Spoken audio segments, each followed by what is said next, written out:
Camber House. Give me my respect. Welcome to Camber House. You now rocking with the best. Join your hosts, Jeremy and James, as they take an unfiltered and uncensored look at the car industry and motorsport across the globe. You can't find the right tool in this garage, you don't belong near a car. Welcome to the home of car culture. Welcome back. Episode 3, Camber House, the home of car culture in Barbados. I'm joined by my nearest and dearest, Stefan on camera, Jeremy in the building, and today is an exciting one, ladies and gents. It is indeed. Our guest has been behind the wheel since he was 4 years old. He's had great success both in Barbados, in the karting scene, the US, and in the UK. Recently, crowned British F4 champion and now racing at Euro Formula Open. Ladies and gents, strap in. Welcome, Zane Maloney. Thank you very much. It's great to be here. Thanks for coming, buddy. Yeah, I really appreciate you coming in. As is tradition on this show now, earliest memory of motorsport. Can you remember what the first one was? Obviously, you come from a family that was involved in motorsport. Yeah. So is there something that sticks out in your mind? Yeah, I started when I was 4 years old, but I definitely can't remember that far back. So the earliest memory was probably back when I was 8, 9 years old, racing with my cousin Joshua. Yeah, pushing each other to the limit at that age. Obviously, we knew about racing, but we didn't know all the ins and outs. So it was just going to the track, having some fun, and then going home and talking about how much fun we had. Whereas now it's obviously a lot more intense, and at the track it's not about having fun, it's about doing the job. So yeah, my earliest memory was probably with Joshua, racing each other all the time. And that would have been in karts at Yeah, Bushy that would Park? have been go-kart 60cc at Bushy Park. I'm not sure what year, probably like 2011, 2012, yeah. Okay. What were those early days like? Because I was just, before we started recording, I was telling Zane that I remember kind of being around Bushy Park in his early days. I don't think it was when he was 4, but he was still very young. Mm-hmm. And seeing like, because obviously he was so small, he had like a unique go-kart set up with these like huge extensions on the pedals so that he could reach the pedals. Yeah. And I just remember saying I would have gone up there with Mark Jordan probably, and just couldn't believe that this little tiny kid can just drive the way that he was driving. Because you were racing, I mean, you would, in those really early days, I'm guessing you were racing with I don't know what the lowest class would have been, but you were racing with kids that were much older than you. Yeah, for sure. Always. At Bushy Park, there was never someone other than Joshua, within 3 years of me. Everyone was like 5, 6 years above. That's crazy. But isn't that like happening throughout your career right now too? Is like you seem to be the youngest in the field most times. Yeah, the thing about racing is the younger you are, the better you are. So meaning the more chance you have of making it further. So it's about getting it in it really young. And the years from 4 to, I would say, 12, 13, they mean a lot because you do learn a lot. But the last 3 years, I didn't really need those years before to learn what I've learned now. So it kind of evens out once you get to a certain level, like the age and the experience, and you need more experience in higher level stuff. Whereas at Bushy Park, at 4 to 12 years old, it was kind of going out there and having fun. But it was still, it was still seat time, right? So it still counts. Still something. Do you think that in those early days, like when you were karting, racing with your cousin, do you think that being that young helps with, I guess, like your like fearlessness? Because you don't even consider that something could go wrong. Like you're just trying to push as hard as you can and race. Like, do you think being that young helps? For sure. At 4 years old, you don't really think about stuff like that. So I was just going out not knowing anything could happen. And you do start to realize it later on in your career. But I've never once not wanted to go out, or I've never once not wanted or worried about crashing. If I was to crash and something was to happen, I'm doing what I love. So, yeah, no, for sure, I do think it helped. I think it helped mostly where I know how to lose. Because most people, when they don't know how to lose, obviously things can go wrong when they lose and they can't bounce back.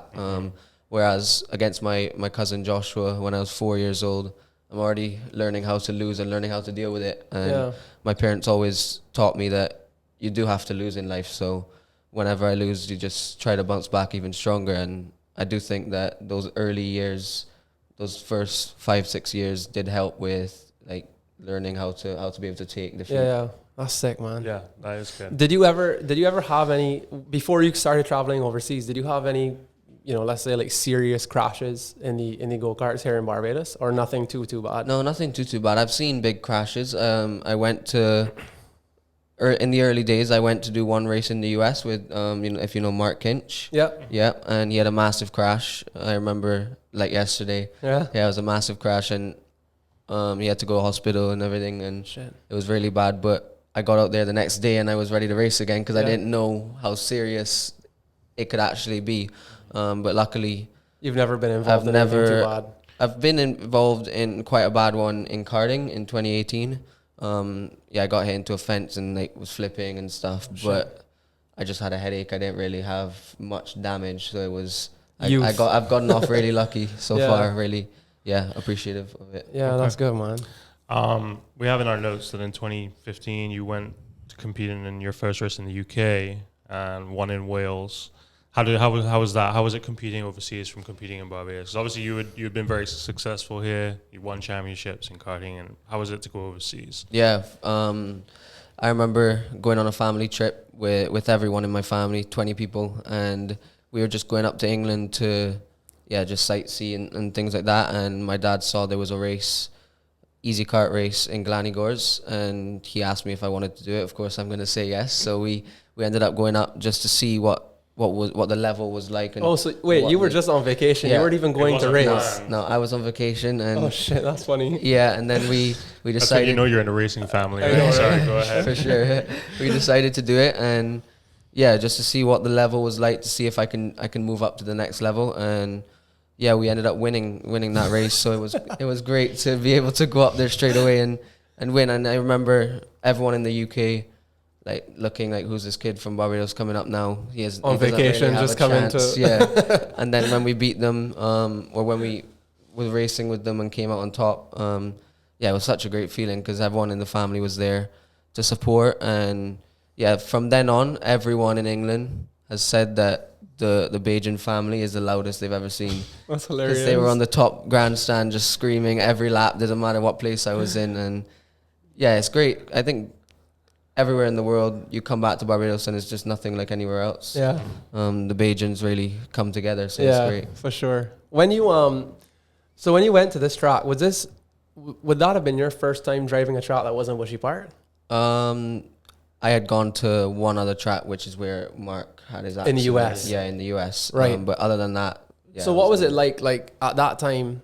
I mean, obviously, I'm sure your experience now in Formula racing is a bit different, but when you went to a new track like that, like did you do any preparation, or you just kind of get in the kart and just drive a few laps and try and figure it out? Yeah, now I do a lot of preparation, but back then it was just hop in the kart and go as fast as I can. Yeah, there was not much more thinking to it. Of course, you do try to figure out certain stuff from videos before you go out and see what you think is going to be happening on the track, because it's all about adapting to the different conditions, and in England it's so cold, so it was very tough to come from 30-degree weather straight into 10-degree weather and try to drive the same way. So I did have to adapt, but in those early days there was not too much of that thinking. It was just kind of foot down and driving, go.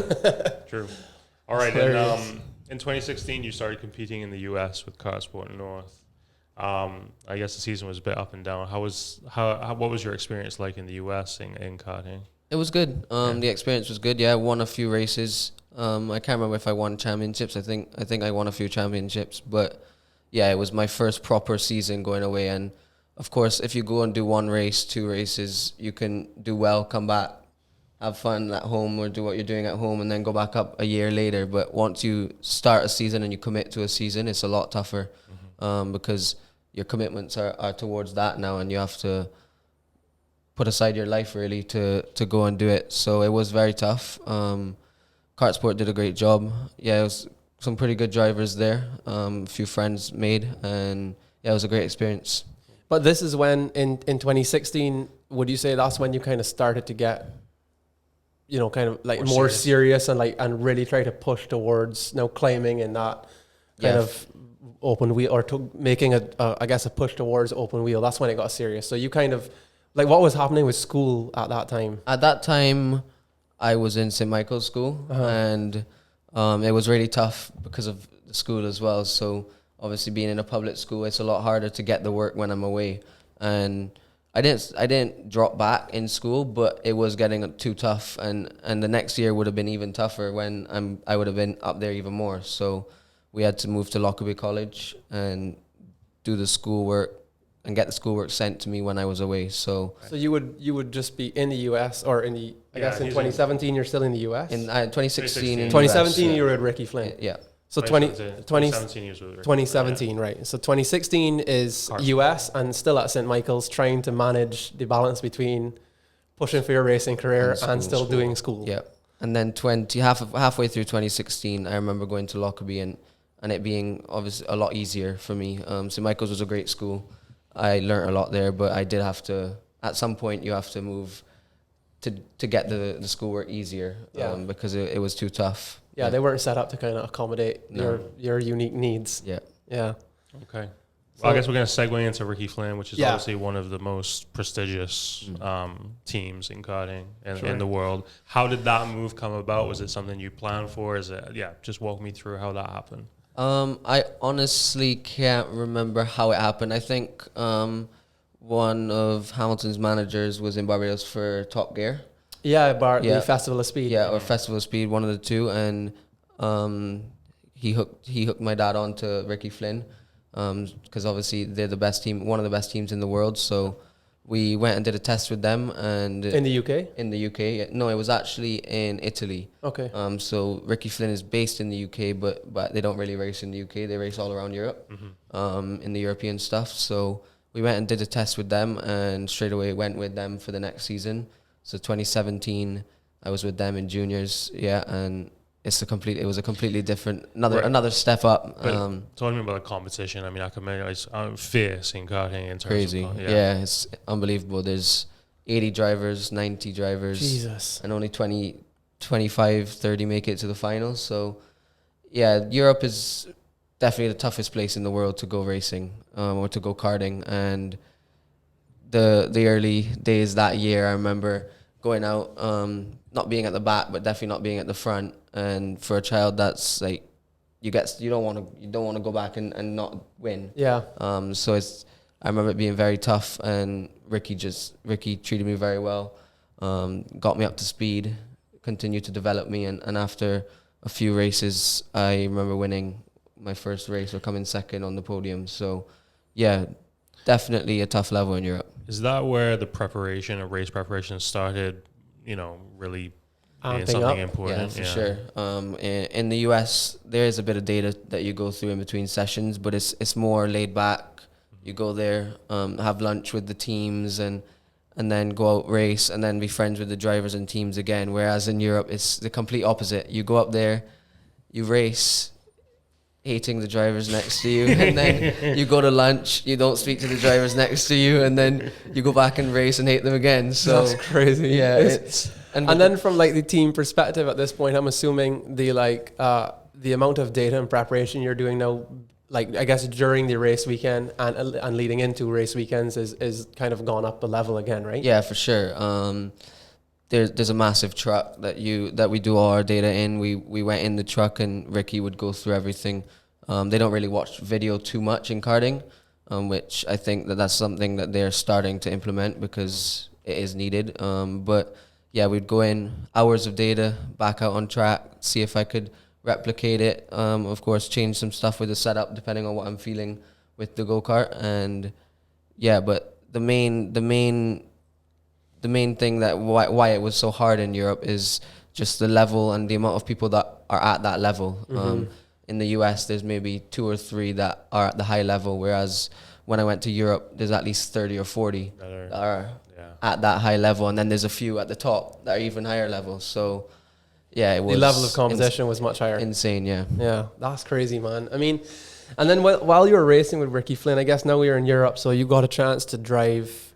I mean, in our research, Spain, Sweden, Italy, France, Finland, all these countries. What were your experiences at those tracks like? Or favorite country? Or favorite, yeah. Yeah, there was a lot of good experiences, but the thing with going away to do a sport, you don't really get to see the rest of the country. Yeah, you're there to race, and then I was going in the airport, flying in, driving straight to the hotel or the track, and then hotel track every day. It was not really going out and eating dinner at a nice place or at a Fair enough. Yeah, so it was just really, being there for one job and one job only. Did you have a favorite track? Sorry, I didn't mean to cut you off. Go on. But did you have a favorite track? Like while you were racing there, was there a place or a couple places that in particular you really just like the track? And Yeah, Finland. Finland was definitely my favorite track for sure. How come? We did European champs there, and it was usually at karting tracks. They're all quite similar, even though obviously it's a different layout and everything. The surface is quite similar, and the type of corners are quite similar. Whereas when I went to Finland, the amount of elevation change was insane. So every driver, I'm sure, if you asked from Europe, they would say Finland is the nicest track. That's cool. And I had a few tracks that I definitely did not like as well. Which one, like what? Adria, Garda, the ones in Italy. And the thing is, with the series WSK, who runs most of the stuff, they are based in Italy, so they go to Italy so much. And I remember going to Adria at least 8-9 times a year just to race, and then every other track just once. So yeah, I did That not must like have been that frustrating, place. to spend so much time racing at tracks that you one hate. track? Yeah. Yeah, especially. I think everyone hates Adria because I've been there probably 18 times, 20 times, and I've only been there like twice when it's dry. Oh, really? So it's a lot of wet race. It's always -5 degrees, soaking wet. Oh my God, that's In a horrible. car too, right? Yeah. So What's that like to even drive a car in those conditions? It's not fun. I mean, can you even get like temperature into the tires? Like, Not really, no. So you're just trying. It's like driving on ice. And Jesus. just sliding Sliding around all over the everything. place. driving on ice, and when you come in, I've not seen one driver cry when they come in 'Cause their hands. It's like hypothermia with your hands. Because if your hands are soaking wet in -5 degree weather, you don't really feel it when you're out there. You just feel like a sting. But once you stop, like there's no stopping the Jeez, pain. man, It's that's terrible. horrible. I remember coming in one time, and you don't know what to do with yourself. You're just trying to run to a closest heater as possible, not knowing what to do, not really thinking because you're hurting so bad. Did y'all have like waterproof or some sort of like special suit to wear in those conditions? Yeah, we did. We had so you have like a wetsuit and then wet gloves and stuff like that. But when it's pouring with rain, Makes no difference. -5, it There's goes nothing you straight can do. through. So yeah, Shit, man, that's tough. I know. That's tough. very That's tough. brutal. It does teach you mental strength for sure. Yeah. Yeah. I can imagine, man. My goodness. Great. So then we have here that in 2017 you won the WK Manufacturers Cup. I mean, you said at the beginning that you started at the back, or you weren't at the back, but you weren't in the front. Obviously, something changed. Did there something you do change? You just got quicker? How, or was it just more experience, more seat time? I honestly couldn't tell you. Up to this day, I don't really know what happened. I was obviously, I would say 10th, 15th, the first few rounds, and something clicked. With a child, you go into each race, like each weekend, with a different mindset. And when someone is coming 15th, those European teams don't really... Most of them don't bring you up. They talk about why are you doing this? What are you doing here? You should be doing this, instead of teaching you how to do what they want you to do. Whereas Ricky did that, and it allowed me to progress and develop so much quicker. So I got to the level that I needed to be a lot quicker than most people did because of how he taught me. That's really interesting. I mean, can you share any of not in detail, but can you share like a few things maybe that like you would kind of go through that would really kind of help improve your driving when you were with Ricky Flynn? Like if that's where you're saying, at least so far, like he obviously had a big impact on your driver development. So like what are some of the like exercises or things and that you guys would kind of go through to build on your skills? Yeah, European teams mostly have a certain way of doing what they do and how to coach the drivers. And where Ricky was so good is he knew how to adapt for different drivers, because of course you might come in and you have an introvert or an extrovert, and you can't deal with them the same way because they're both going to react differently. So Ricky knew how to really change his output and input to help the different drivers. And yeah, for sure, it does allow you to progress a lot more. We used to come in, do data, and with one person, he would do it a certain way. I would come in, he would do it different with me. And yeah, most English European mechanics, they're the opposite. They just come in and they go crazy at the people. Like, they go crazy at the drivers when that's just not the right way to do it. So I think I developed so quickly. In the data side, Ricky taught me a lot. In personal side, Ricky taught me a lot. How to race, things like that allowed me to develop so much quicker than I thought I would. Okay. Amazing. Was it at this point, I'm probably going to butcher this, but obviously you're assigned to a management or co-pro performance, right? Did that come about at this point in time, or was that when you jumped to F4? Yeah, that was only when I jumped into F4. But Kieran Clark, who is my coach, he came down to Barbados 2017 because he was coaching another driver who came down to race from England in Barbados, and I met him there. And I remember we did like a few hours of coaching with me. So I knew him from before, but I signed with him in 2019. Okay. Interesting. I guess that's the segue into, well, right. So after karting, hugely successful. How does the jump to obviously Carlin? It's a huge, I mean, it's, you know, A lot of big the best, names. if not. Yeah. A lot of big drivers have come through there. Obviously, there's a little parallel between you and Lando, I guess. Besides, if some people would know that in terms of Ricky Flynn and then Carlin and so forth. Was it always? How did that happen? Yeah, so I was with Ricky, of course, in karting 2018, and I wanted to step up. I didn't want to step up to cars because You did or didn't? No, when you're in the karting world, you get stuck and you don't want to leave. I don't know why that is. That's interesting. So you really didn't feel motivated. You weren't like hyped up to get into a Formula car? No, at first, even at that point, I was dreaming of getting to F1. And of course, people tell you how to get to F1 and what you need to do to get to F1. Yeah, like there's a recipe. Yeah. I know, but I didn't want to leave karting until I won a world championship. That was the main reason.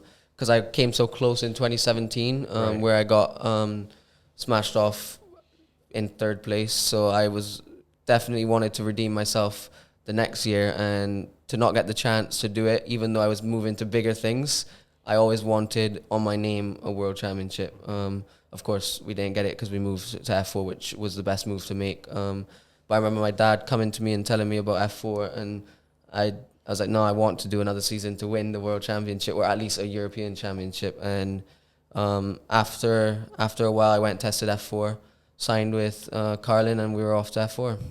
Not much else. I mean, just like that, right? Yeah. Hold on. No. I mean, I think what you've just explained, though, speaks to like that's true competitor, right? Like, you had an opportunity, like you were so close to winning a world championship in karting, and we're almost, at least you had there was a period of time that you had in your mind, you're like, I'm not moving to Formula because I need to win this shit. Yeah. Which I think is crazy. But now that first time that you sat in the Formula 4, and where did that happen, and what track were you at? Yeah, it was in England. It's a track called Pembrey, so it's a testing track for some teams, and Carlin, they go there a lot, so they sent me to Pembrey. So when this is before you signed, this is just to let you test? Yeah, this is just a first test. Right, to see if you are going to be good enough to go in the team, right? Yeah. Okay, so walk us through in as much detail as you can what that was like. Like, you get to this track, you're going to drive a car you've never driven. Have you been to that track before too? No. So a car you've never driven at a track you've never driven. Yeah. What's it like when you get there? Do you feel a lot of pressure at that point? Yeah, for sure. You do feel a lot of pressure. Every time you go on the track now, the last few years, you do feel any pressure. Because even if it's a test day or a practice day, you still need to be at the highest level. And you still need to be up there with the guys that are the best. And I remember going to test at Pembrey, and for sure, very nervous because you don't know the team. So you're working with people you don't know, and you're trying to impress them as well as listening and learning from them. And that's hard for a driver to go in there, because every driver has egos, and going in there and to do your best, sometimes you need to be an idiot to some people. And obviously, first test, you don't want to be an idiot to anyone. So it was just you as a driver, or were there other people there too? Drivers? It was just me and so there was one other driver who won the British F4 2 years before me, Jamie Caroline. Right. Okay. Yeah. That's awesome.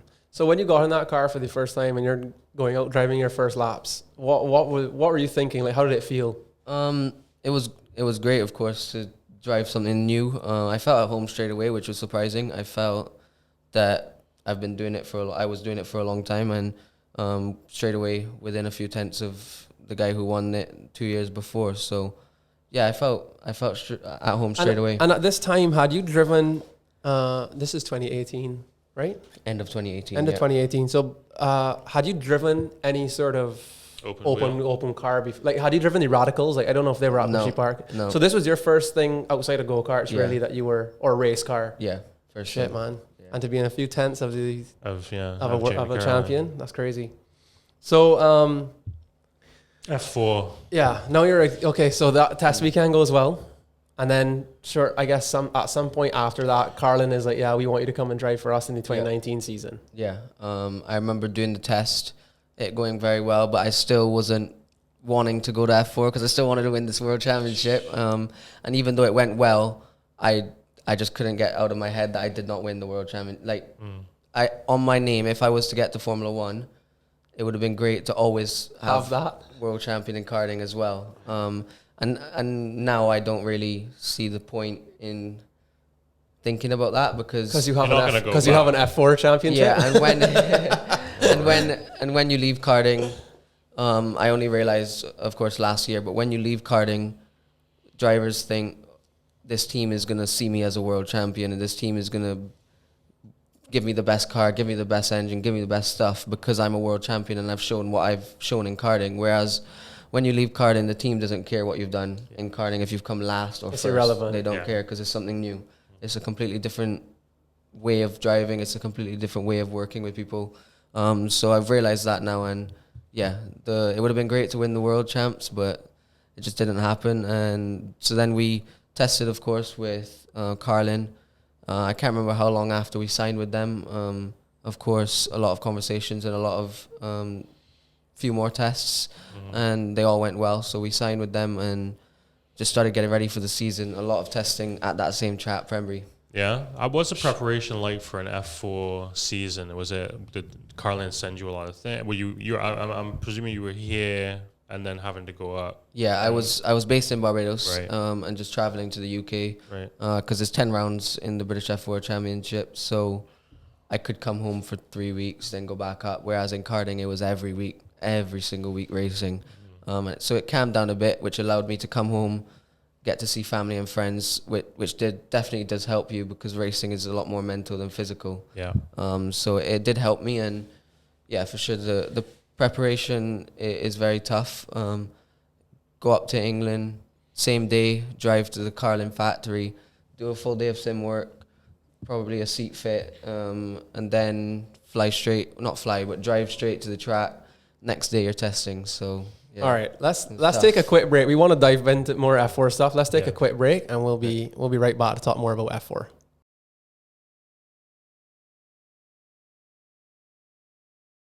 All right, back. Let's talk some more about F4. So before we took a quick break, Zane, you mentioned that you would kind of, fly up. Let's talk about some sim work. I don't know what you can share. I do remember seeing a video once. I don't even know if I was supposed to see this, but I remember seeing a video of you doing some sim testing, and you had your coach or somebody behind you, and he was pointing a laser on the screen.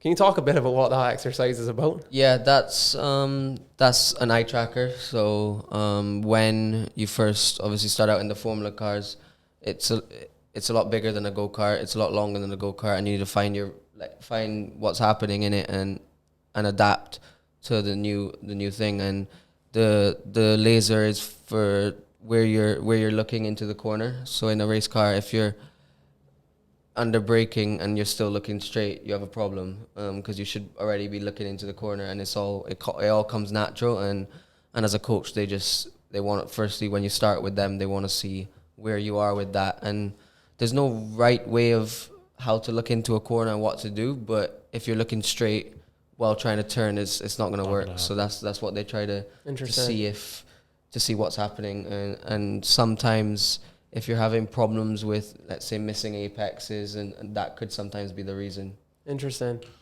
And in general,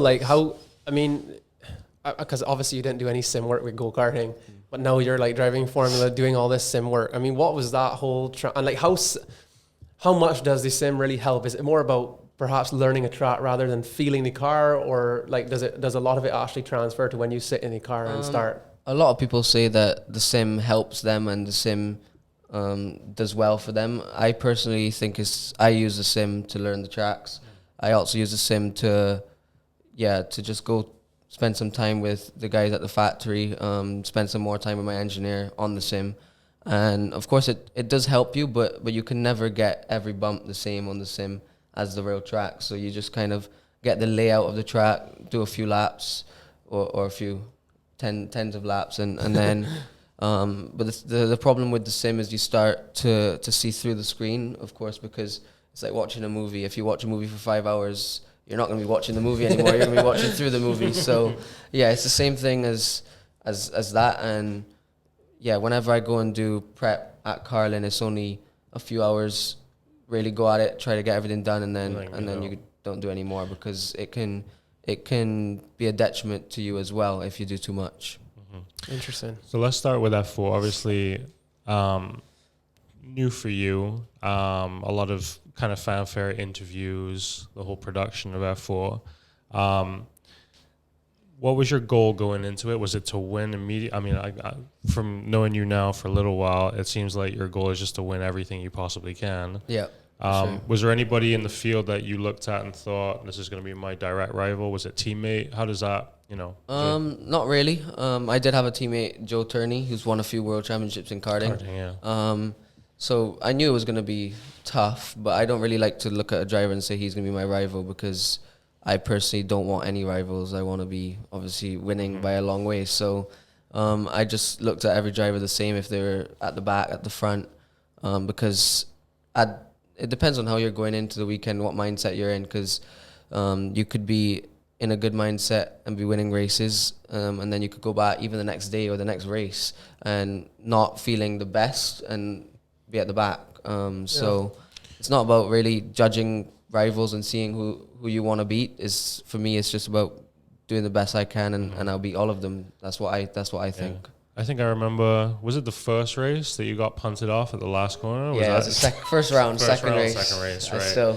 Right. Yeah. That one must have felt rough. Yeah. I mean, because you were on for a win, basically. Yeah. That would have been your first. At that point, it was just get that first win, which, of course, we did a few rounds later. We got the first win, and from there on, it was amazing. But, I remember coming third in the first race, leading the second race until the very last corner of the last lap. And, the driver, I don't really know, he just wanted the win as well, of course. But there was no chance of... There was no room. There was no space. No space. And he still went for it. And, of course, because... Video game style, just send it. He just sends it into the side of it. Yeah, I know. I think the main reason for that is, I don't know if you guys know Janettas. Yeah, so which is the series before. So he raced Janettas before that, and they can bang mirrors, they can do what they want.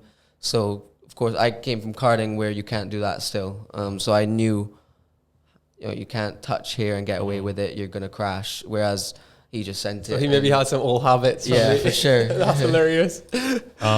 Obviously, towards the in the season, Seb Alvarez and you seemed to go toe to toe, and so right up until the last thing. What was that like in the paddock? Were you? They're enemies, bro. Right. Well, they're enemies. Right. Well, I was just wanting to know. This is one of the questions I wanted to know: is what was that like in the paddock at the time? Was it you guys don't talk to each other? It's like, right. Yeah, it was. It was just competition, 100%. Yeah, if it like my teammates always in karting, you hate your teammates because you're taught to hate your teammates and hate everyone. Whereas in cars, so crazy. Whereas in cars, to do well with the team, you need to work with your teammate. Because it's a lot less about driver. It's still about driver, of course, but it's a lot less about driver and more about car. And to get the car, the drivers need to work together to come to a consensus on what we're doing with the car. And so Joe was my teammate for half the season, and we were good friends. But other than that, there was no real person I talked to. It's similar to Lando, which he just said, last week when Carlos was out of the race, he's like, "Oh, good, that's an extra place for me." Yeah. Which I liked. I'm sure he was making a joke, but I'm sure he definitely did think it. No, Yeah, of course. you see it, and you definitely see it in Formula One, and I'm sure you see it in all sports. I guess Formula One is probably what people recognize the most because it's the most popular kind of open wheel or the biggest, most viewed. Yeah. But for sure, it's got to be tough because, at the end of the day, as you said, you want to win. And, you have a team and a teammate to think about. But ultimately, it's you first and then everything else can come after. Yeah, the thing with racing is very weird and tough because your teammate, you're meant to, he's your teammate. People are like, why aren't you? You should be good friends with him. You should want to work with him. Yeah, but you want to beat him, right? If he wins and you come second, you should still be happy for him. No chance. That's even Lando and Carlos, for now, they're good friends, and I'm sure that they're only good friends right now because nothing's happened. If they crash tomorrow, they won't be good friends again. And I remember, you remember Verstappen and Ricardo. Right. What that was like. Crazy. They went to the back of each other. Yeah. They went from good friends, laughing, to they crashed, and now they don't want to see each other. Yeah. Same thing with Rosberg and Hamilton. Yeah. They were good friends throughout their entire life. And then when you're racing to win a world championship and only the two of you can win it, it's just you can never be friends. And if you were friends, then you wouldn't be tough enough on them on the track. Yeah. Right, when it goes back to Max and Leclerc, who karted together and had a whole bunch of issues, and they still do. So you bring it through, I guess. Yeah. Dude, so all right, so fairly early on in the F4 season, I think it was maybe by the third set of races, I can't remember, second or third, but something clicked, and all of a sudden, the 1-3 races in was that at Oulton Park? Where was it? Thruxton was the first race win. Thruxton is a crazy circuit, man. That's high speed, basically flat out most of the lap, isn't it? On the edge all the time. There's a set of corners that are flat, but they're barely flat, so you're really on the edge.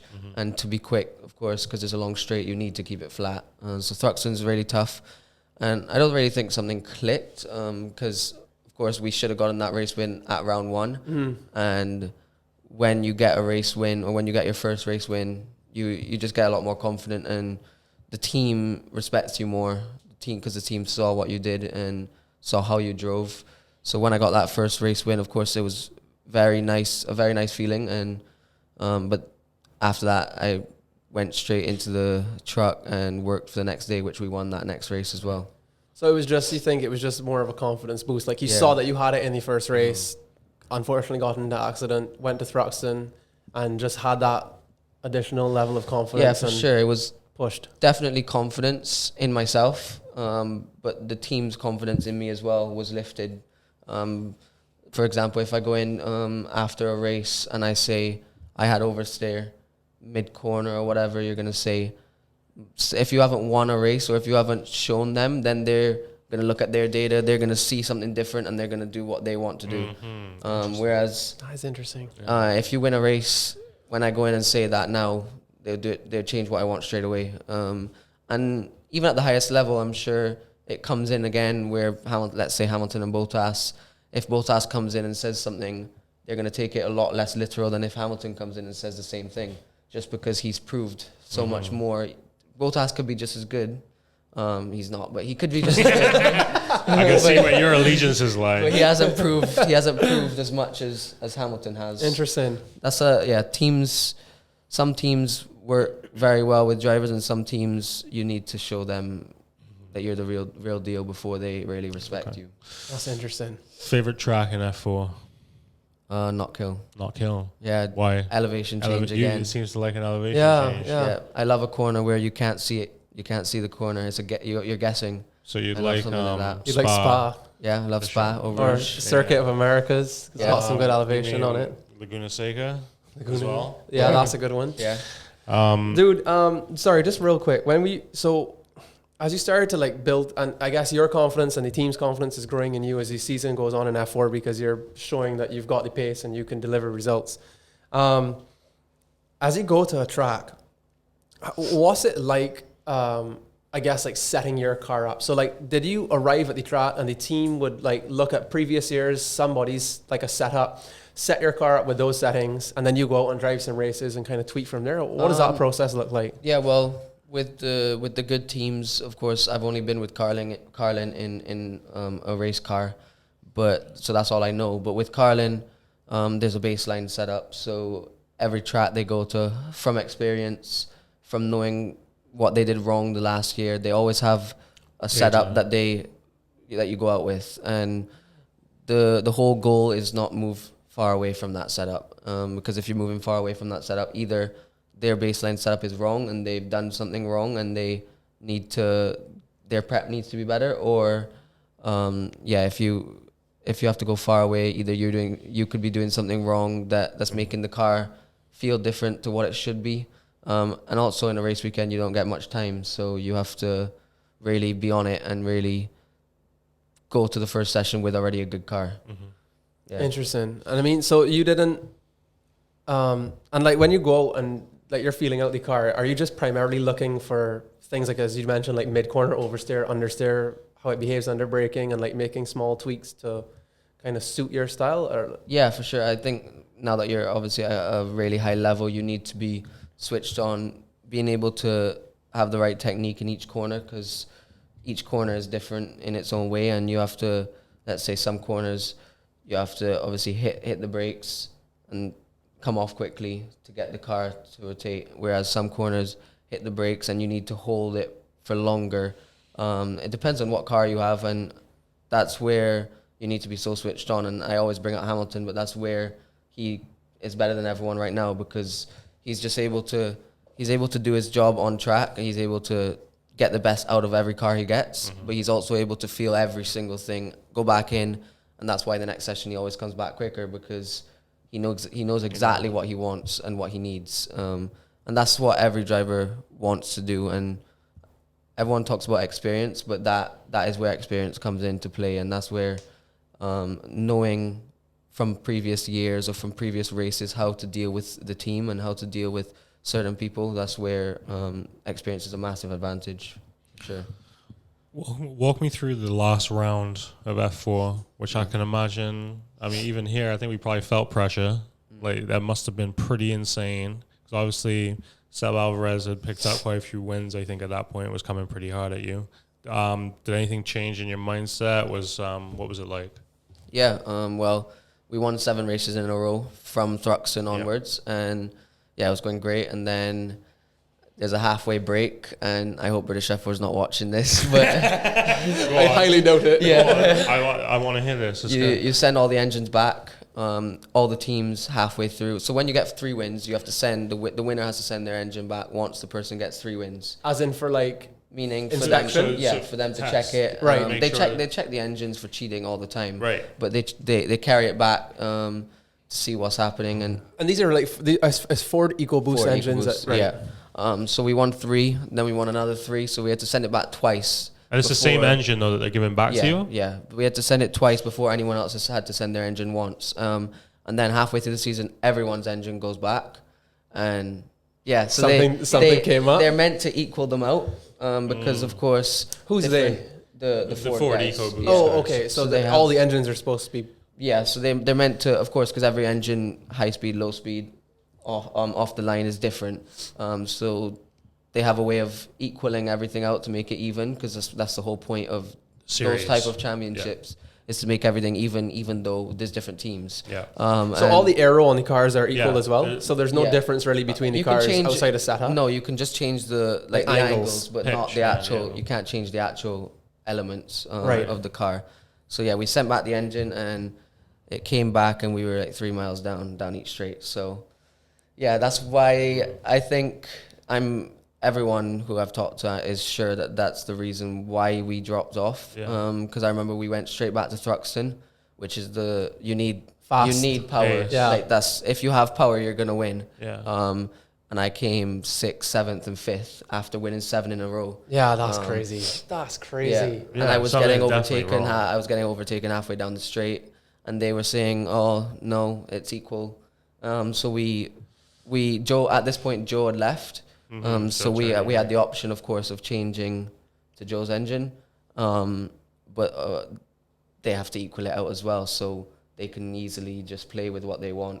That's the bad thing about certain championships, because they did a good job most of the time of making everything equal. But of course, if I'm running away, or if someone's running away with their championship, it's not good for people coming in the championship. Because if I was going in this year and I saw someone won 10 races in a row or 20 races in a row, I'm not going to want to go there and think it's equal. Yeah. So by equaling it out, they try to make the championship as close as possible in the last round, something similar to touring cars, so that 5 people have a chance of winning and everyone thinks it's a competitive championship. That is crazy. Yeah, that is crazy. I didn't. So, I mean, how did you figure that out? I mean, I don't know what you can share. If you can't talk about it, then it's fine. But I remember coming back, of course, trying to get 8 in a row, and not thinking anything different than getting 8, 9, 10 in a row. And I remember coming back, qualifying P5 or whatever, and you get to see the data of the pole guy. So every other driver, just the data of the guy who won. Just for 10 minutes, you go into the Ford office and you get to see it for 10 minutes with your engineer. And obviously only certain graphs, like not certain stuff that you can't, that they don't want you to see. And I remember going in there and all my loss was down the straight. Right, and your foot's planted, so there's nothing, if it's equal, you're going to be at the same, at least at the... And you saw that he had 3 miles an hour over you. Yeah, and of course, as a team, they're not going to say, oh yeah, it's the engine, something's wrong. They're going to try to get the car better, and maybe something's binding up in the car, maybe something's happening which is slowing the car down the straight. And if they were to say, oh, it's engine straight away, then they're not good. And so they obviously denied it a little bit and tried to work on me and the car and them. But after a while, we did realize it became obvious. So we talked to Ford and tried to see what was happening, and of course they're not gonna take responsibility. Not gonna tell you anything. So that's how it went. It was very crazy, very, very annoying season after halfway. Yeah, after halfway, I remember up until Brands Hatch, the last round, it was just terrible. And you must have, I mean, when you figured that out, did you just take that frustration to every race and try to push on the absolute limit every single time? Because, well, I guess you knew you had to. Yeah, for sure. If I went back and did it again, I would have gotten less annoyed throughout race weekends, because of course I can't do anything at that moment. When the weekend starts, I can't do anything about the engine. I can't personally go and fix the engine. So getting angry about it, and getting angry was not the right way. And I wouldn't say I got angry, but when an engineer is looking at me denying the engine being bad, and I personally know it is, it's not. It's frustrating. It's very frustrating. And when he's trying to tell me what I need to do better, of course I'm going to listen, but you know that you're missing some top end, and there's nothing you can do. I'm missing something, and I can't do anything about it. So it was very frustrating. Crazy. Man. So Brands Hatch comes around. If I remember, pretty ballsy move on the outside at turn 1. Yeah. What was that? Which is an amazing pass, by the way. That's so sick. Yeah. So I mean, that's video game shit. Yeah. Just full send. Yeah. Full send. Yeah. I mean, do you have? I guess. I mean, maybe not. Maybe I'm just an idiot and thinking about video games all the time. But like, when you pull off moves like that, like, do you secretly like give yourself a little smile in the helmet and be like, "Yo, that was sick"? Yeah, of course. Yeah. No, you just. Let me see the video after this of that. But it was. I remember going into the race, not even really thinking it was the last round, because of course there's still 3 races, 75 points up for grabs. So someone in 5th, if they win all 3 races, they're up there all of a sudden. I remember just wanting to win races again, because the record was 10 wins in a season, and of course I wanted to win a championship, but I wasn't really thinking about championship. So I think if I was thinking about championship, I wouldn't have made that move, for sure not. You just wanted wins. There was a massive chance of me ending up in the gravel trap. Big chance, yeah. I pretty much, I was in the gravel trap sideways because I got a touch mid-corner and he went spinning. Yeah, and it could have ended very wrong, but you need to... You got to take a risk. Yeah, I mean, you look back at those moments and you're like, you got to risk it sometimes. Yeah. And when you're in the car, everyone says of course, I did have a lot of pressure going into the weekend and going into that race even. But once I'm in the car, I'm not really feeling any of the pressure. It's just wanting to win races. Even in the last round, I'm sure we're going to get on to the very last race. But I just want to win races. Yeah, I mean, the last race in itself, I can't remember what the points difference was at that point, but I guess if he was five ahead. If he would have won, he would have won the championship. Yeah, right? If he would have finished second, even, right? No, I think the only way I would have won is if I had won the race, I won the championship, no matter what he did. Yeah. And if I came second, he had to come fourth. If I came third, he had to come fifth. So, and he was starting 2 places behind me. Yeah. So if he had stayed there, he would have won the championship. If we had stayed in the positions, so yeah, it was. Talk us through it then. Yeah. I remember talking about the pressure sitting on the grid. I mean, at that one. But how everything happened was just looking back at it. It was such a like, how can this all fall into place? Because race 1 I won. He came, I can't remember, third or fourth. So I went up ahead of him because we were even coming in. Went up ahead of him. Yeah. Race 2, it was the wettest I've ever seen a track in my life. I remember guessing where to go because I started fifth because it was reverse grid. Yeah. And I could not see one thing. I was guessing where to turn, what to do, and oh my god! Yeah, and he got a good start. So he went to the lead, and from then on, it's not possible to overtake in those conditions because you can't get close enough to see where you're going. Mm-hmm. So yeah, I remember being not so happy, coming fifth. He came first, and then I came into the part for me, of course, and the mechanics come to cool the engines down. One of the mechanics, and he had told me he got a jump start. So I was like, no, you're joking. And they had I think it was a late race safety car maybe, so he would have dropped all the way to the back, and I would have come fourth. So in my head, I was 18 points up on him, and I could have, if he had come second, I could have crashed and still won the championship. And then I remember going back to the truck, thinking he has this jump. He jumped the start. I'm 18 points ahead. All we need to do tomorrow is just finish the race. And then I remember going to the bathroom, getting ready to leave, and I came back. And my coach was like, he was looking a bit like serious. And I was like, thinking nothing of it. Went to him, ready to leave. And he was like, it's game on. I was like, what do you mean by game on? And he was like, Alvarez got his jump start taken away.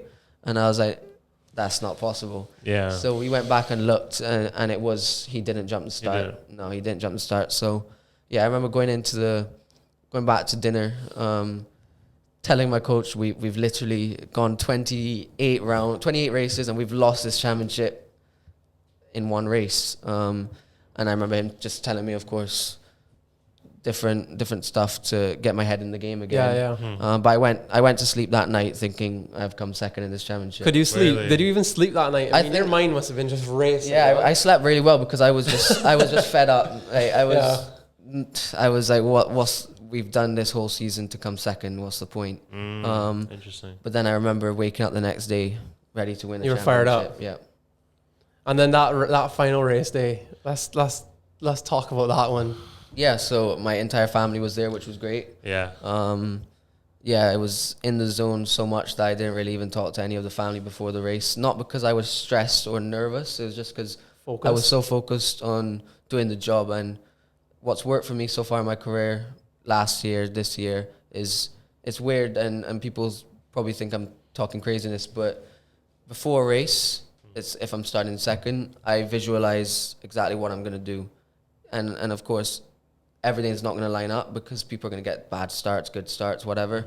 But if you visualize what you're planning on doing, most of the time you do it. And most of the time it works out. And for example, the first race that weekend, I visualized just going straight around the outside of him, and that's what happened. So. But the truth is, I mean, a lot of top level athletes, not only in motorsport, but just in general, the NBA, NHL, NFL, talk about the power of visualization, and even Olympic athletes as well. Talking about like getting it into your mind about the result that you expect and the result that you want, and spending as much energy as you can just making that become a reality. So I mean, that's powerful stuff. Is that stuff that you learned with your coach, and like that's like a skill that you practice, or is that something you just kind of picked up on your own? A skill from my coach, but also just when you're thinking about so many stuff, you then realize that you are actually visualizing what you're gonna do. I think it works because if you don't really think about what you're gonna do and what your plan is, then when it comes, you're prepared. You're kind of it comes off of instinct instead of instinct and planning and preparation. So that's where visualizing allows you to get to the moment, and if the same thing that you visualize 20 minutes before, you know exactly what you need to do. I think that's where the last race, I remember waking up and visualizing exactly what I'm going to do and how to win the race, what I'm going to do to win the race. And where were you starting? I started fourth. And where was Alvarez? Sixth. Right. So right behind me. And everyone probably thinks that I was focused on beating him by 2 places, but from when I went off that start, I didn't know where he was, what place. I didn't really care because my goal was to win that race. The only problem was that the guy in the lead was his teammate. So some tactics came into play. I thought they were going to. Everyone thought they were going to. But his teammate was battling with us for the championship all year until that last round where he was out of the championship then. So I don't think he wanted his teammate to win the championship. Of course, he wouldn't make it too obvious. Yeah. But it was quite clear that he didn't want his teammate to win the championship. But at that time, when driving behind him, I thought he was just going to back me up into the field, and so his teammate obviously could get back up to me. But that didn't happen, and he made a little bit of a mistake, and I was able to get through. In F4, do you have intercom to your team? No, so you don't. Right. So you don't. Pit boards. Right. So you didn't. Yeah. Okay. So I remember being in. Would they tell you where he is on your board? Yeah. I remember being in second, and Alvarez had gone off, so I think he was in 6th or 7th maybe, and the team was telling me P1, meaning P1 in the championship, and like a slow board, which doesn't mean obviously slow. It just means there's no need to risk anything. Oh, okay. Right. Yeah, and Trevor Carlin, who's the team owner, he was at the track, and when I was going for the move, everyone in the team said that he was like cursing me. He was like, "What is this idiot doing?" And yeah, he was not happy with me. Of course, he was a lot happier when I won the race, but yeah, they weren't happy with me for me going for that move. But I had to. I didn't really care. Was it risky? Yeah, I think it was risky because if he wanted to play team tactics, he could have crashed into me by accident on purpose. He could have backed me up. He could have done something by accident stupidly. So it was very, very risky. But when I'm in the car, I don't really think about championship. I just think about winning races. Well, one of the most amazing sports stories for Barbados for sure. Incredible, man! Congrats it's so on incredible. that win. We're gonna take a very quick break, and then we're gonna get into Euro Formula. Cool. Yeah.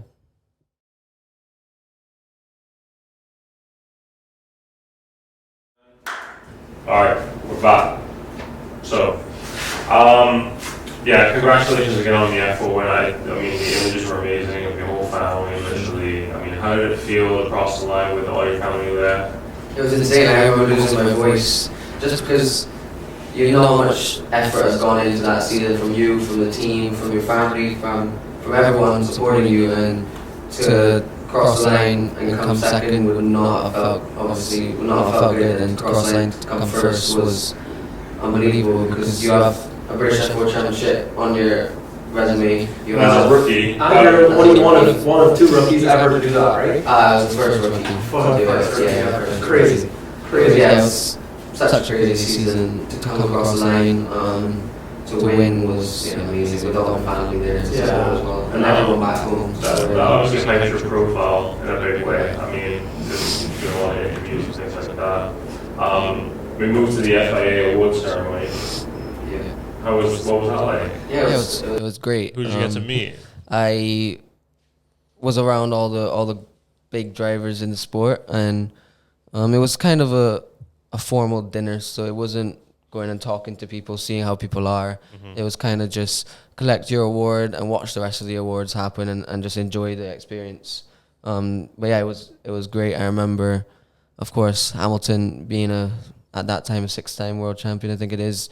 He rocked up 20 minutes before he got his award, left 10 minutes after because people were just swarming him when he came in. Yeah. He walked in, and of course, he was bright colors, standing out compared to everyone. Everyone else is in like black suits, and he's coming in some stylish something. He's in a turquoise blue half suit, half something else. I don't really know.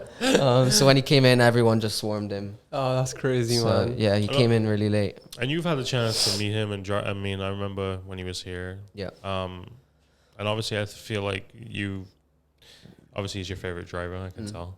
Is he? Yeah. Yeah. Yeah. He's the only driver I've ever looked up to since 2007. Holy shit, man! Wow, I long don't- time fan. Yeah, I've not really ever. I've seen drivers and respected them and seen how great they do, like Verstappen, Leclerc, drivers like that. What they've done is amazing, but what Hamilton has shown weekend after year there's no one that really compares. In my eyes, there's no one that compares to him, and everyone is on the podcast watching is gonna say, "Oh, he has the best car." He does have the best car, but he developed the car to be the best. And from when he went in, the first year they didn't have the best car, and from the help of Schumacher, of course, when he was there, and Hamilton, they've now been able to have the best car because of them. So he's part of having the best car. Yeah. And that's why I think he's so good. Here's a sidebar question: if all the cars were equal, who do you think would win? Are you asking me or Zane? Both. I mean, if every car was equal, I have an answer. I honestly, and I have nothing against Lewis Hamilton. I think there's no doubt he's fantastic, and I do think if all cars were even, I actually do think Lewis would probably still win. Because I think undoubtedly, even though he isn't the best car, I do think he's probably the best driver on the grid right now. But what I would be more excited for is what could happen behind Lewis, because I think there are a lot of really, really talented drivers right now in Like shit George. cars. Yeah, Like George is or phenomenal. even like Danny Rick. Like, I mean, I'm a huge Danny Rick fan, right? But I think he's incredible. And I think if he was in an even, I mean, he showed his pace in Red Bull when they had the best car. He showed what he could do. Yeah, he won races. What do you think? I think Hamilton will win a season. Verstappen will win a few races and push him for the championship for sure.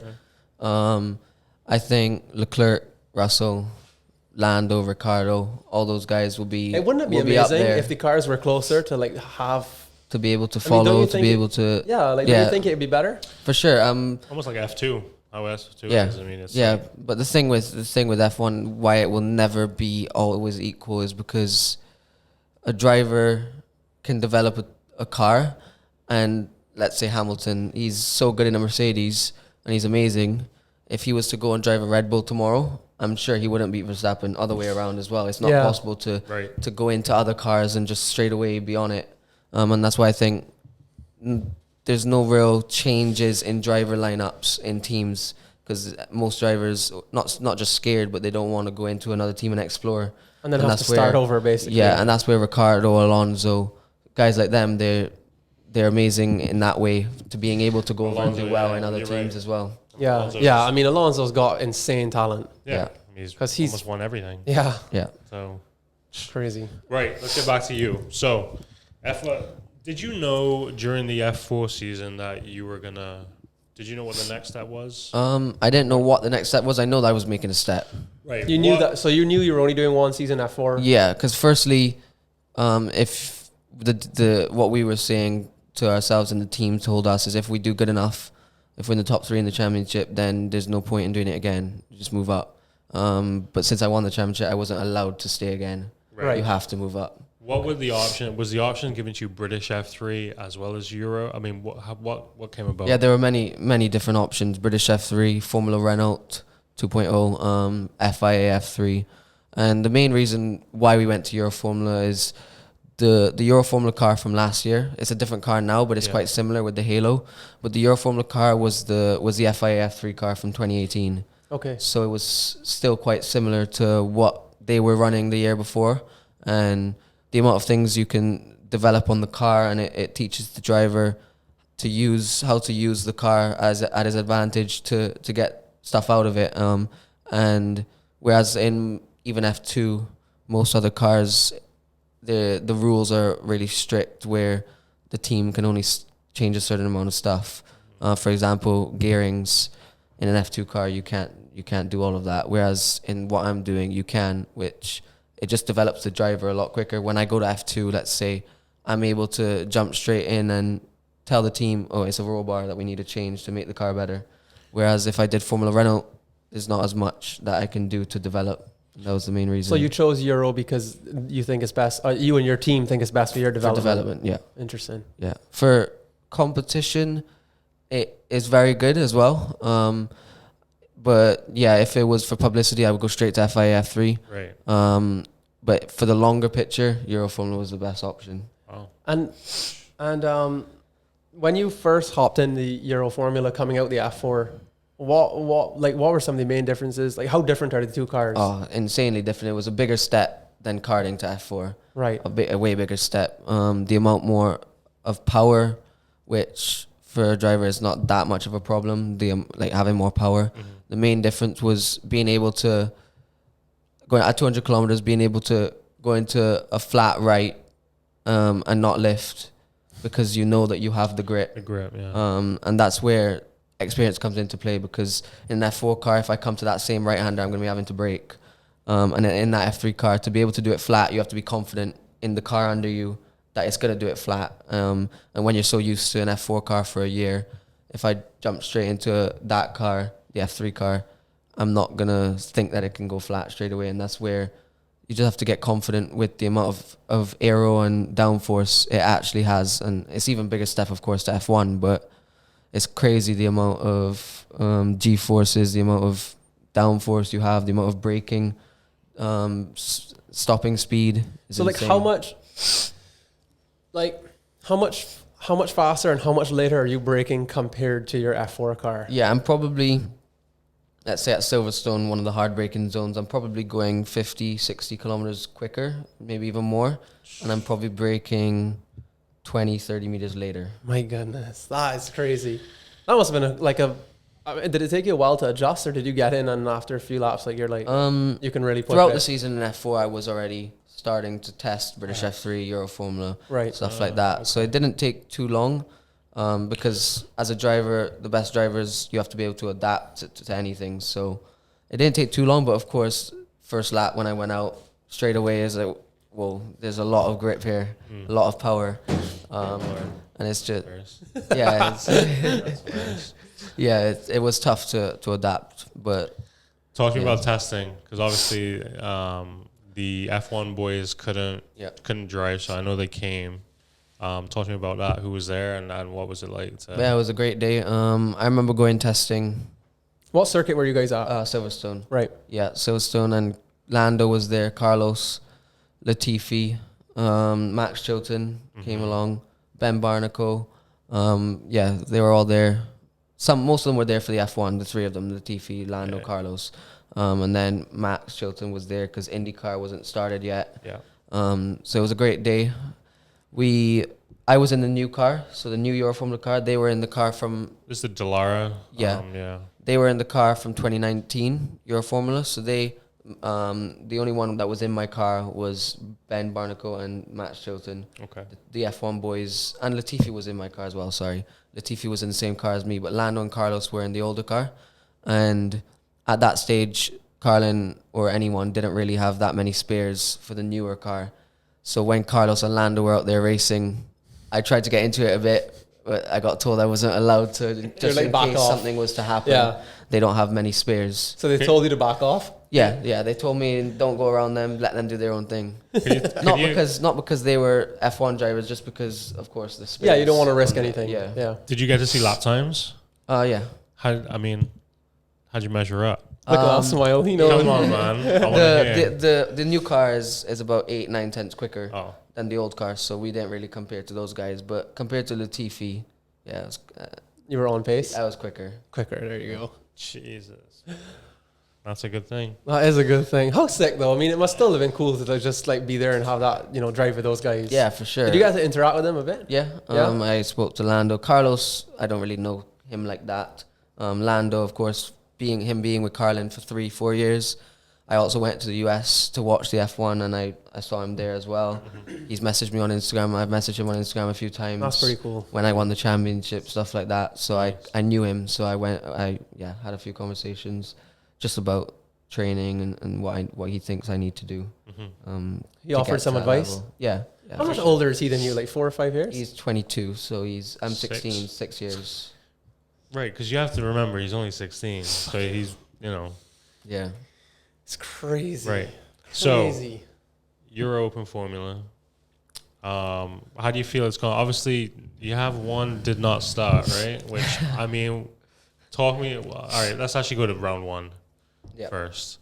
What was it like? Were there any differences in build up compared to F4? For F3, obviously you're doing European tracks, so you have to learn all the tracks. Yeah, the biggest difference was, of course, COVID-19. Everything changed at the track, or away from the track.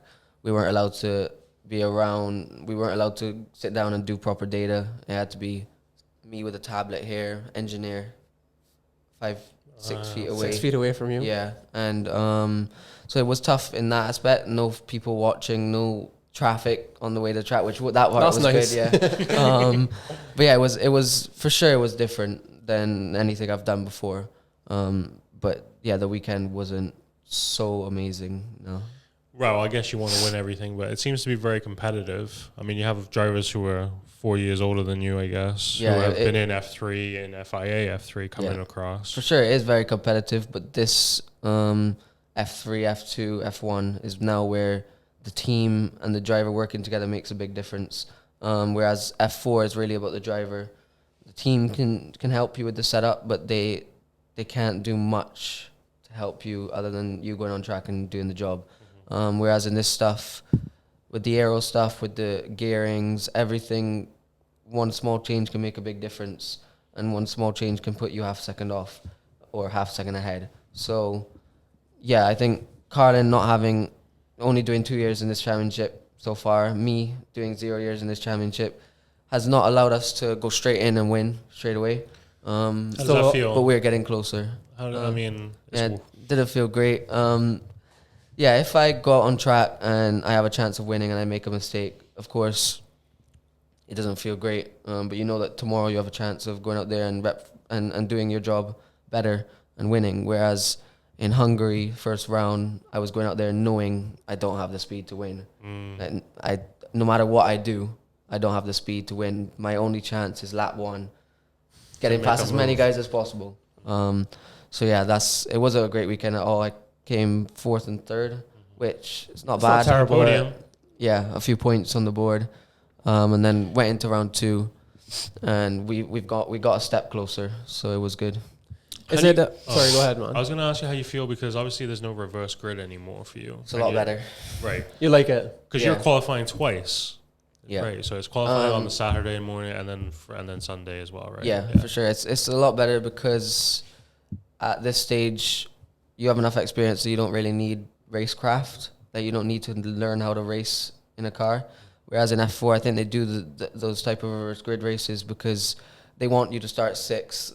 Teams watching on, let's say F1 teams, F3 teams, F4 teams, watching on, want to see you be able to win a race from out front and come from 6 and win a race as well. Right. And that's why they do these small reverse grid races, to allow people to see from outside the racing paddock or different teams and stuff that you've got these skills. How good a driver actually is. Right. Yeah. Whereas at this level, that's seen already. Yeah. They know what you're capable of. Is it cool for you now driving in Euro Formula and racing on these tracks that perhaps you see Formula 1 cars race on TV? Like, is that a thing? Does that play into your mind, or like do you not really care that much? Not too much. Of course, a little bit. You come to a track and you saw on board of Hamilton or someone going by here at this speed and or crashing in this wall, and you do see stuff like that, but the actual track, once you get there and get on like driving the track, it just feels like just another track. It doesn't feel like an F1 track. No. Yeah, fair enough. Unless I'm sure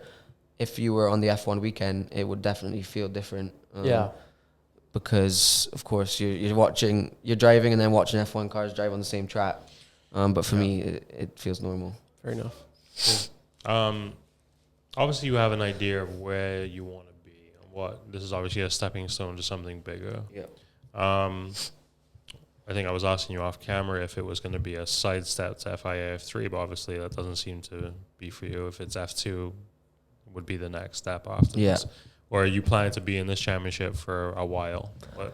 That's 0%. My plan is definitely not to do another year in this championship. Of course, my goal is to win this championship still, even though I don't know how many points we're off of the lead. We're still in 3rd. still have a chance. We had a DNS, did not start, broke down on the formation lap last weekend, so that didn't help. I was just doing the normal procedure because there's a certain procedure that you do to get the tires up to temperature, the engine, clutch, everything to get it up to temperature for the start. And you go around the track, stop on the grid, team comes out, wait 5 minutes, then you go for formation lap, then start the race. And I was on the first installation lap, and the engine just cut out, not knowing anything of it. Obviously did a reset of everything, turned off everything, as well as trying to just coax back to the pits. And yeah, whatever I did not work. So just had to, stop, let the marshals push me back, even though I wanted to hop out and try to push it back to the pits. Had to let the marshals push me off the track and just watch the race from the sidelines. That was about it. That's all. That's that was frustrating. Yeah, that is brutal. Yeah, that really sucks. But you came back in the second race and finished third, right? Second, right? Yeah, it was good. It was a good race. Right, because you looked like you had a lot of pace. And I thought at one point you were going to make a real challenge. Yeah, the main reason why I had pace is in qualifying, we sacrificed, because you get 2 sets of new tires in qualifying. Right. And you go new, you come in, change to another set of new and go again. And we sacrificed 1 set of new for a set of new in the race. So that's where we had the advantage in the race. That was a great call. Yeah. Yeah. And I think we do need to work on the car. We need to work on myself more. And I'm sure that if we do that, we have a chance of winning soon, hopefully next weekend. Yeah, well, where are you next weekend? Where's the race? Austria, Red Bull Ring. That's pretty cool. Sick. What a cool track. Yeah. When do you leave here? I leave here Sunday. Tomorrow? Yeah. Oh, shit. Yeah. Oh, yeah, it's tomorrow. I've lost track of days. I've only been home for 2 weeks trying to take it all in. But yeah, I leave tomorrow on Sim Monday at Carlin, drive from the airport to Carlin, and then fly over to Austria Thursday. Race. Wow, man. And is your family traveling with you at this point, or is it just you? Because of COVID, my dad's been coming with me. Last year, I was up by myself, and then I would meet my coach wherever we were going. But this year, I don't know what's happening this trip. But last trip, my dad had to come up with me, of course, because we're staying in an apartment and we have to go to the supermarket, get different stuff. Yeah. And I don't have my license. I have my license in Barbados, but I'm not 17 yet. You recently got your license. Yeah, yesterday. That's right. Congrats to Zane on getting hilarious. his license. This guy's racing open wheel cars for years. Stay off the road, everybody. Yeah. So, dude, I mean, Euro Formula this year, you've said that you don't really want to spend more than, or you're not spending more than a year here. So, ideal situation, where's your next jump? Ideal situation is to be able to win this championship and move straight to F2. I think 2021 F2. That's the goal, yeah. The tires, the Pirelli tires are very interesting. F1, F2, F3. Right. They're very interesting. So you do need to test a lot, and that's where off camera I was talking about Lando and Latifi and Stroll and them being able to be in the position to test a lot. They were able to test the tires so much, just new set after new set after new set. So what is it like? Why is that so important? Like, what is it with the tires? I've never driven a Pirelli tire, so I can't tell you exactly what the feeling is. But what I've heard from every single driver is, it's if you don't bring them up to temperature the perfect way, or use them the perfect way, they just drop off a cliff and you lose a lot of grip. Like, for example, in F2, from lap 1 to lap, let's say 10 before they pit for another set, they're like 6-7 seconds off. The tires drop 6 to 7 seconds a lap. Jesus. Yeah. They just, apparently it is very tough to keep them in the right temperature and in the tight range to let them last a bit longer. And that's where, again, Hamilton and DAS and DAS system. They're able to with their like little toe adjustments that they can do. Yeah, but it is tough, and I think when you get to F2, even from now, I have a lot to think about, but there's even more to think about with like tires and I have a procedure now in this car. But if I do that procedure a little bit wrong, it's not going to lose me as much time as if I do it wrong in F2. There must be. I mean, obviously you're vying for. So you're obviously a Carlin driver, and you want to continue with Carlin? Is it the idea is to continue with Carlin in F2 if you could make the job? How does that work? Have they like marked you as somebody to go into it? Do you obviously there are Carlin drivers in FIA, F3 too, right? Yeah. So I'm sure everybody is vying for an F2 seat. Yeah. Is it based on, is it just about results or? It is a lot about results. It's about who can lead a team. I'm sure that Trevor is watching all his drivers every weekend, seeing what they're doing and getting feedback from the team managers in the different series. But yeah, F2 is the goal. F3, part of it is because as of right now, there's only one team that you can go with to win, and that's Prema.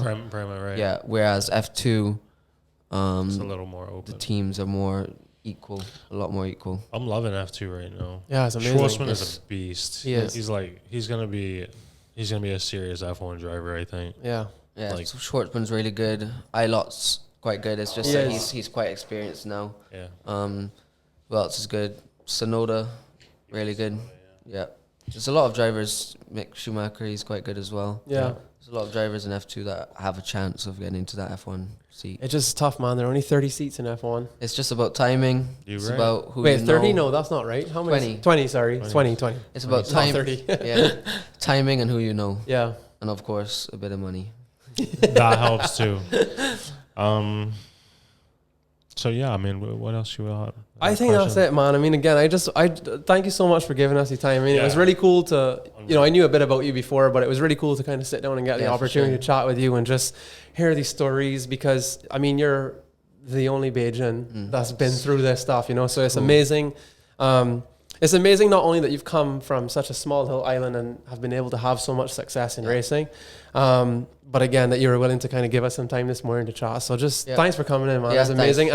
And we wish you all the best in Euro Formula and to the future, show man. any sponsors for I this? was about to do that. Yeah, of course. Firstly, thanks for having me, and thanks to everyone for the support in Barbados, in England, everywhere around the world. Every time I come home, there's nothing like home. So it's great to be back for a few days, or at least, and thank you to all my sponsors, Simpson, Rockhard Cement, Bushy Barbados, Alpine Stars, RBC. You're used to doing this now. And everyone for supporting me. Well, I'll dude, try to win the championship for yeah, everyone. please do, man. Go get him in Red Bull Ring, and we wish you all the best, man. Everyone can watch Zane next weekend Yeah. on YouTube On Euro Indeed. Formula Open. on some ridiculous hour in the morning. Yeah. But or at least for quality. Zane, thank you so much. Thank We you. really appreciate it. Great to And be on here. the best of luck. Honestly, we'll be watching you for sure. For sure, bud. Thank you. Cheers. Thanks. Thanks.